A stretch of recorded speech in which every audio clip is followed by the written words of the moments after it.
Welcome to another edition of Gems of the Archives. Today we start off with a passage from the St. Christopher Register, which contains deeds, selling of properties, power of attorney, and buying and selling of slaves and their manumission. St. Christopher, know all men by these presents that I, Robert Finley, of the Kingdom of Great Britain, but at present of the island of St. Christopher Mariner, for and in consideration of the natural love and affection which I have and bear for a certain mulatto boy-child of mine, commonly called and known by the name of Robert, son of a negro woman called Janet, I have this day purchased from Francis Beach of the said island for the sole purpose and intention of manumitting and setting free from slavery and servitude. And I doth hereby acknowledge, have manumitted, enfranchised, and freed from slavery and servitude, discharged and set free the said mulatto boy-child, commonly called and known by the name of Robert Finley, nor my heirs, executors, administrators, and assigns from the day of the date hereof, can or shall forever be barred and excluded by these presents on witness whereof I have hereunto set my hand and affixed my seal this 31st day of July in the year of our Lord 1795. Robert Finley, sealed and delivered, in the presence of Thomas Crook, William Beach. A manumission was an official document that freed an enslaved person. It often involved the purchase of freedom, but sometimes it was drawn up as a reward to an enslaved person, or in this case, to free a relative. In the Anglophone Caribbean, children took the status of their mother, which meant that if she was enslaved, they were too. Men who had children with enslaved women tried from time to time to free them.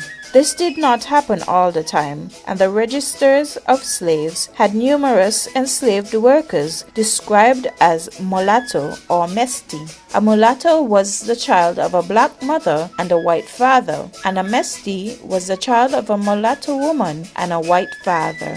Although the enslaved had ways of making money, they did not always opt to use it to manumit themselves. The life of a former enslaved worker was far from secure. There were those who preferred the security of the enslaver's household, which also involved the provision of food, shelter, and clothing, to the uncertainties of life as a free agent. In cases where they felt unhappy, they might even have asked for permission to find a new owner.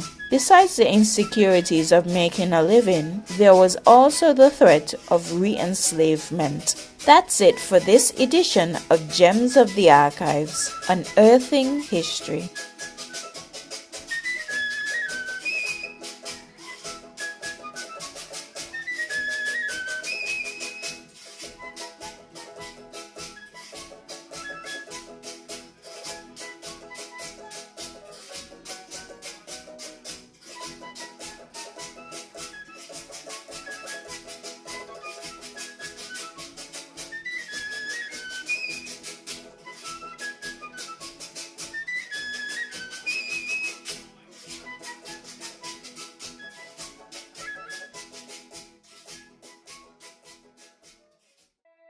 Stay up to date with news, programs, and activities of the government with SKNIS.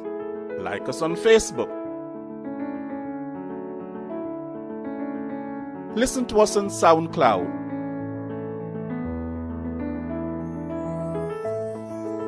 Follow us on Twitter. And watch our videos on YouTube. Connect with us today. SKNIS, St. Kitts and Nevis Information Service.